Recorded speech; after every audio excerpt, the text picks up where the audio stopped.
과기영화관.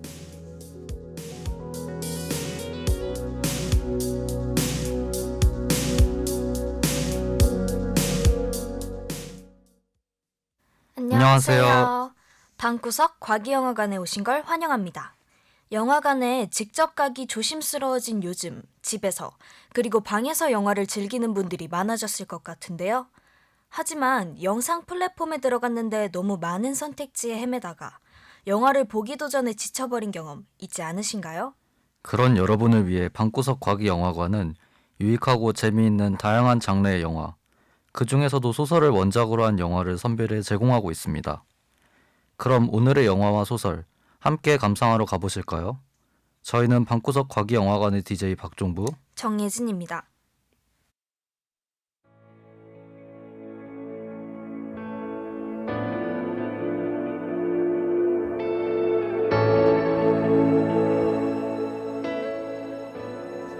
예진씨, 오늘 방구석 과기영화관에서 준비한 영화는 무엇인가요?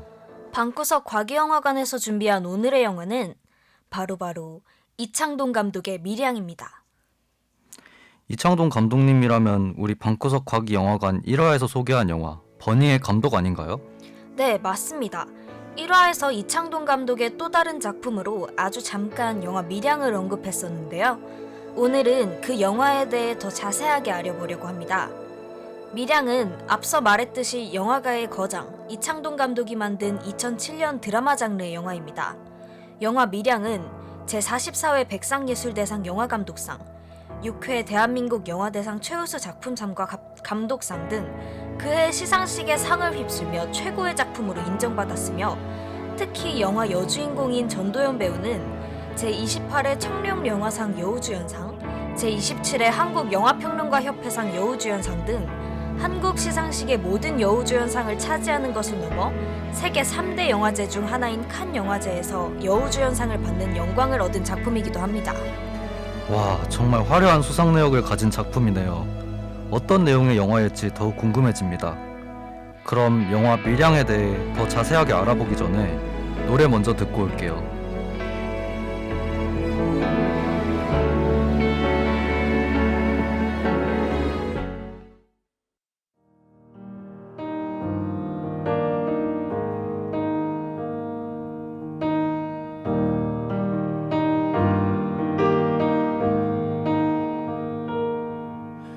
오늘 하루 쉴수니 오늘 하루 쉴 곳이 오늘만큼 이렇게 또 한 번 살아가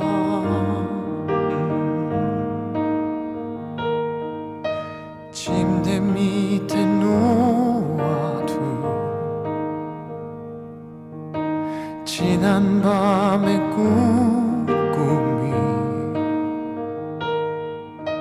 지친 마음을 덮으며 눈을 감는다. 괜찮아, 남들과는 조금은 다른 모양 속에 나 홀로 잠들어 다시 오는 아침에 눈을 뜨면 고프다.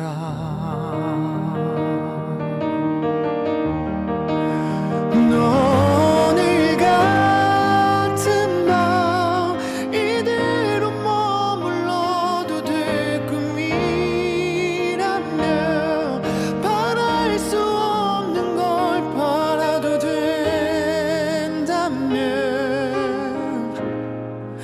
두렵지 않다면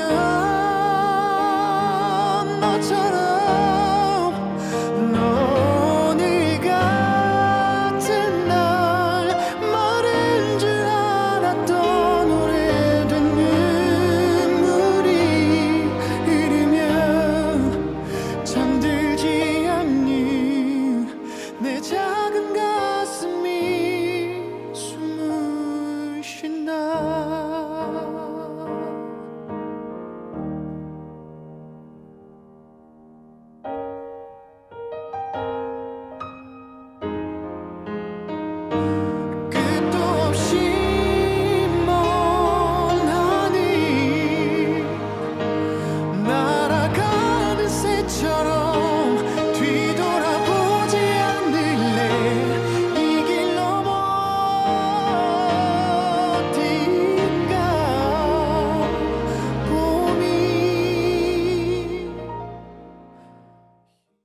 영화 밀양은 남편을 잃은 33살의 여자 신혜가 아들 준을 데리고 남편의 고향인 밀양으로 가는 시점부터 이야기가 전개됩니다.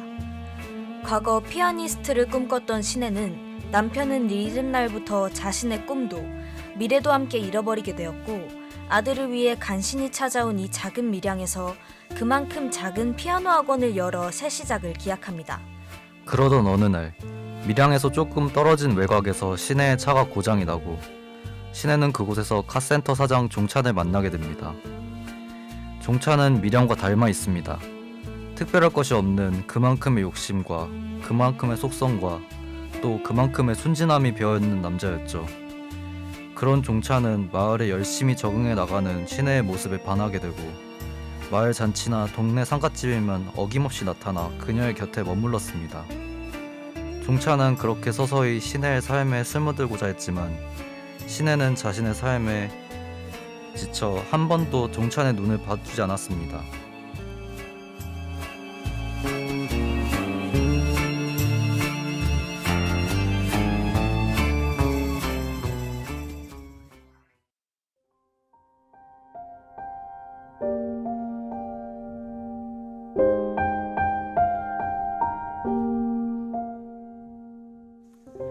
이처럼 영화 밀양은 신혜와 종찬의 이야기로 흘러가는 듯하다가 신혜의 마지막 삶의 이유인 아들 준이가 납치되는 사건이 발생하면서 반전을 일으킵니다. 신혜는 준이가 다니던 학원의 원장에게 아들이 납치되고 심지어 살해당하는 사건을 겪으면서 나락에 빠지게 됩니다. 그러나 특이하게도 영화는 이런 유괴 사건을 언급만 할 뿐 유괴의 과정도 유괴된 아이의 시신도 보여주지 않습니다. 그렇게 관객은 아이의 절규도 유괴범의 목소리도 듣지 못합니다. 그저 아이를 잃은 한 엄마, 남편과 아들을 모두 잃은 여자라는 운명을 짊어지고 홀로 살아가야 할 신혜의 흐느낌과 통곡과 광기만을 보여줄 뿐입니다. 그리고 영화는 외로움 속에서 괴로워하는 신혜가 이 고통으로부터 해방되고자 선택한 곳인 교회에 집중하며 교회 안과 밖에서 일어나는 사건 중심 속에 있는 신혜의 감정 변화를 살피고 신은 구원을 베푸는 존재일까? 타인의 고통을 이해하는 것이 과연 가능할까? 라는 질문을 던지며 이야기를 전개시킵니다.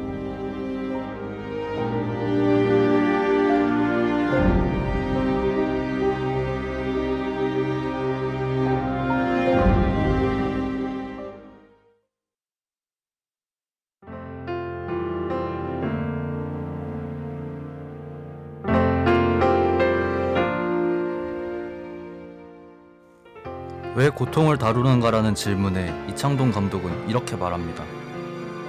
고통을 다루는 것이 즐거움을 다루는 것보다 덜 불편하기 때문입니다. 이 대답처럼 이창동 감독은 그동안 영화라는 매체에서 다루었던 고통에 대해 연구해 자신의 작품에 투영시켰다 해도 과언이 아닐 만큼 한 여자의 감히 상상조차 할 수 없는 고통을 생생하게 재현하고 있습니다.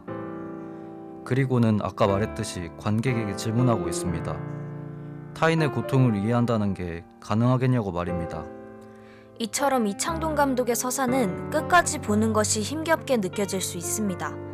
남편과 아이를 잃은 여인의 오열과 통곡, 종교에 몰두한 뒤 갑자기 천사처럼 변한 얼굴, 그러다 다시 종교를 증오하고 미쳐가는 모습을 그저 멀리서 지켜보아야 하며 이러한 이야기는 끝에 이르러서도 심지어 이야기가 끝나고도 의미가 바닥나고 인물이 탈진해도 질문이 끝나지 않기 때문입니다.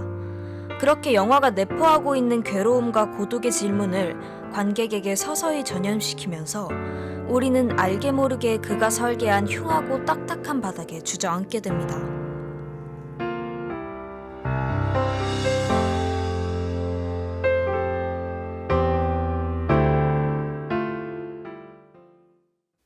그런데 진씨, 영화 밀양도 버닝처럼 원작 소설이 있는 작품이라는 사실 알고 계셨나요?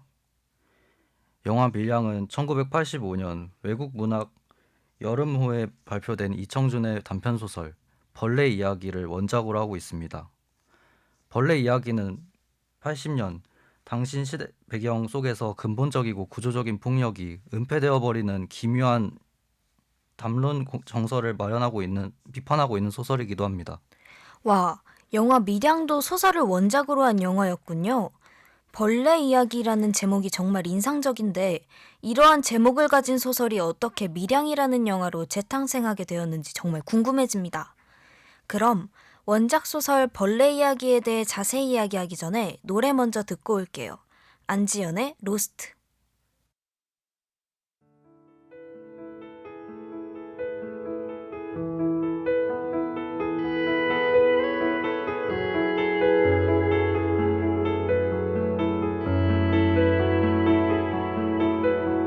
얼마나 지났을까 날 기억하나요 어지럽게 놓여진 시간 위를 거닐죠 우연이란 순간에 기적을 믿어요 그 안에 웃음들과 아픔들을 끌어안죠 계절들은 바삐지나 풍경들을 바꿔도 기억만은 새겨져서 다시 우리 나는 알 수 없어요 그대를 마주보면 어느새 난 길을 잃어버리고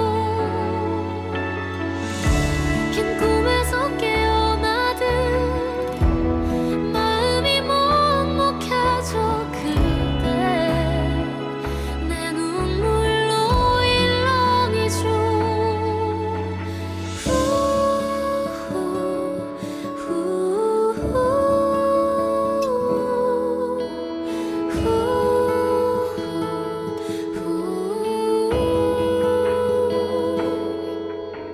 우연이란 순간에 기적을 믿어요 그 안에 웃음들과 아픔들을 끌어안죠 계절들은 바삐지나 풍경들을 바꿔도 기억만은 새겨져서 다시 우리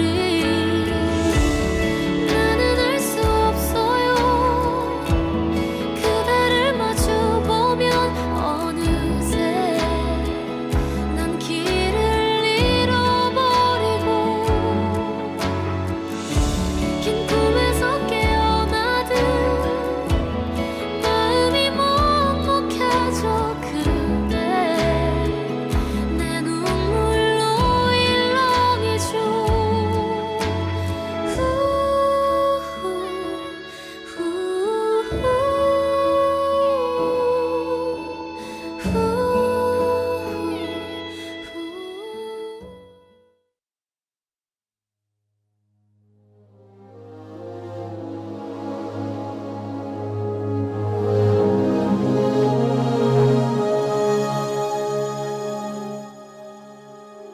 영화 밀양의 원작 벌레 이야기는 어린 아들이 유괴되어 살해되자 그 어머니가 교회를 찾아가 마음의 위안과 평화를 얻어 붙잡힌 범인을 용서하려 하지만 이미 사형 언도까지 받은 범인이 신앙적 구원과 사랑 속에 마음이 평화로워져서 그 어떤 사과와 미안한 마음도 없음에 절망하여 도리어 자살로 생을 마감하게 되는 한 여자의 비극적이고 충격적인 인생을 이야기하는 작품입니다.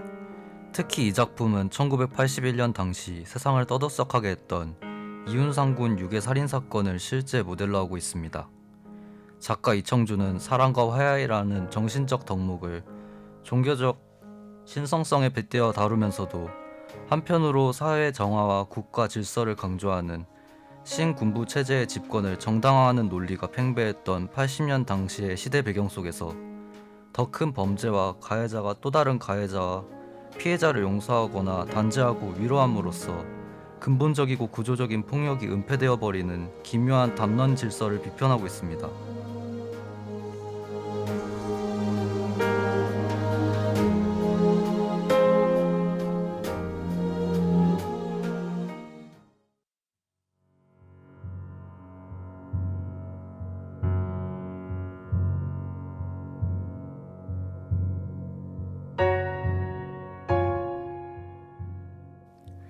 소설 벌레 이야기와 영화 밀양은 유괴도 신앙을 언급하지만 어느 것도 다루지 않습니다. 타인의 고통을 이해한다는 것이 불가능하다는 것 이외에는 아무것도 말하지 않는다는 것입니다. 고전적 서사를 해체하지 않고 오히려 동시대 문학과 동시대의 삶을 말하는 언어의 가장 깊은 곳에 놓여있는, 그러나 위장된 대답에 휩싸여 죽어가던 질문에 숨결을 불어넣었습니다. 앞서 말했던 질문, 신은 구원을 베푸는 존재일까? 타인의 고통을 이해하는 것이 과연 가능할까? 라는 질문에 대답하는 것에 실패했을 때 우리는 비로소 소설 벌레 이야기와 영화 밀양에서 그 답을 찾을 수 있을 겁니다.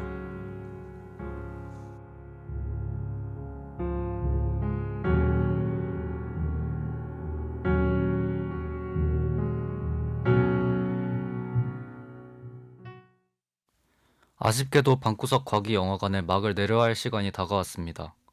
방구석 과기영화관에서 준비한 오늘의 영화와 소설 어떠셨나요?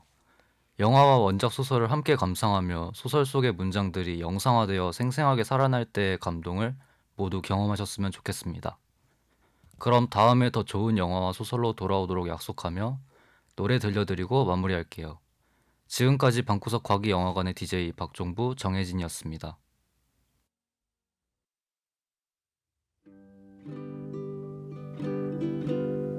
When I'm away from you, I'm happier than ever.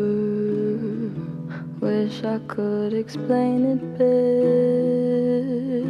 better. I wish it wasn't true. Give me a day or two to think of something clever, to write myself a letter, to tell me what to do.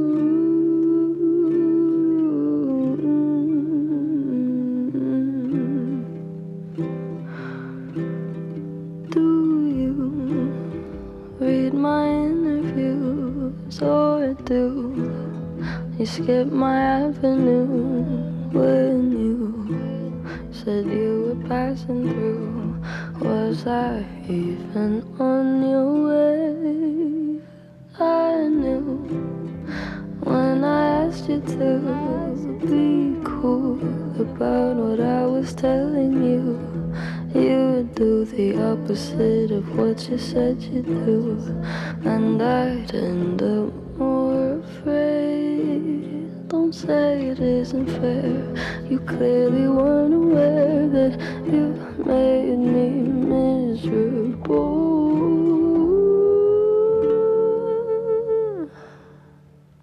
So if you really wanna know when I'm away from you, I'm happier than ever. Wish I could explain it better. I wish it wasn't true.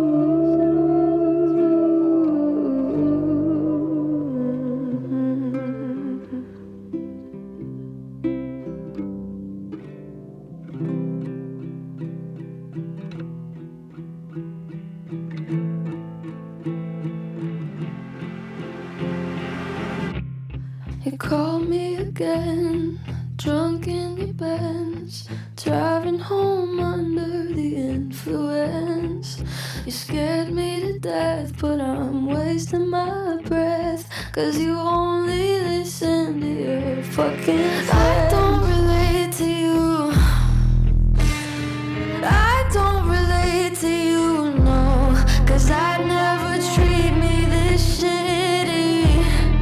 You made me hate this city, and I don't talk shit about you on the internet. Never told anyone anything bad, 'cause that shit's embarrassing. You were my everything, and all the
지금까지 제작의 최수와 기술의 이나연, 진행의 박종구, 정혜진이었습니다.